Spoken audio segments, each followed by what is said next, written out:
For our Day of the Dead project, we're going to focus on showing space in our drawing. So I am having my paper vertical. I am writing my name on the back. I am using a white crayon today so that you can see what I'm doing in the video. I would like you to use a pencil. If I use a pencil today, it's going to be hard for you to see what I'm doing. So I'm just going to use the crayon for the video. You are using pencil. I'm going to start towards the top of my paper by making a line that we call a horizon line. So this is the line where the sky touches the ground.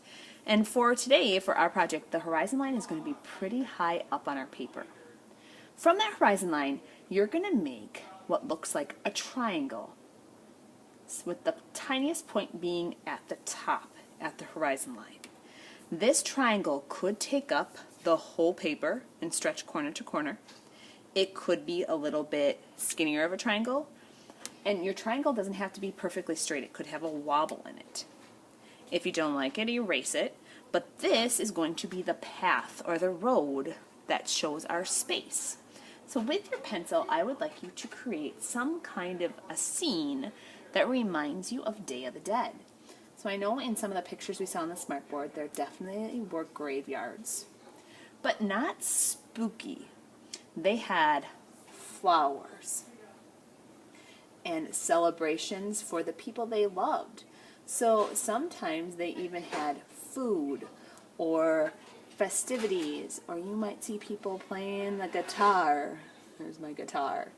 You could have grass. You can write on your tombstones if you have them, but please don't write anybody's name that you know. Just have them be silly names, or if you just want to write a year on them, or some of you like RIP, which means rest in peace. If you notice something about my tombstones or my gravestones, they're bigger in the front and they get smaller and smaller, and I could even add a super tiny one back here as they get close to that horizon line. Maybe over here there's a party happening and I have a table with different kinds of food and a big cake. That's a candle up there, and maybe over here I have a bowl with some food in it. So I would fill this up, and today you can begin to color these things with the construction paper crayons. So with these construction paper crayons, I would encourage you to push hard in some spots and maybe a little bit lighter in areas that don't have as much detail. So right now I'm kind of creating some different values with these. I have a light green for this grass, and then I'm pushing harder and getting a dark green. You could have things happening in the sky, like around this time of the year we sometimes have that full moon. So I have started most of my drawing in pencil, or for this video I used that crayon, and then I started to color. As you're coloring, if you want to add other things, you definitely can. These construction paper crayons are pretty cool. They actually do erase if you do make a mistake. But right now I'm working on making my best coloring, trying to show that space as we get further back. You probably won't finish coloring today. And if you don't, that's okay. You'll have some time next time. But at the end of art, no matter if you're finished coloring or not, we are going to stop and we are going to add the head of our skeleton. So with pencil, somewhere towards the top, I am going to add a shape. And I'm going to use the crayon for the video. I'm going to add a shape for the head of the skeleton. And this shape starts out pretty big, and it's a circle. And underneath that circle, I'm going to make the letter U. And for me, this head is touching the horizon line.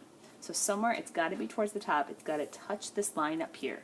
Our skeletons are going to be pretty tall. Once you have the skull drawn in pencil, we are going to use those puffy paints for the skull to add a little bit of a texture to our project. So the puffy paint is in these Ziploc bags with a little end that's cut. So I'm going to use these. If you've ever frosted a cake or anything, I'm going to use these just like I would frost a cake, like the frosting's coming out. So I'm adding pretty much enough of this puffy paint to fill the shape of my skeleton. I'm also going to have a couple of spoons out to help you spread that. And if you look how I'm using this spoon, I'm actually just kind of touching it lightly. If I spread it, it was picking it up and then it wasn't covered. So this is going to create a pretty thick layer for the skull of your skeleton. And if you have oopses, you can just kind of wipe them with your finger. This is paint with glue, so it's kind of sticky. I might add a tiny little bit more just to make sure that it's covered up.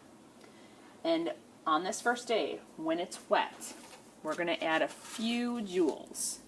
I would not go overboard with these. The heart-shaped jewels work awesome upside down as lips. So I kind of just have to tap those in there.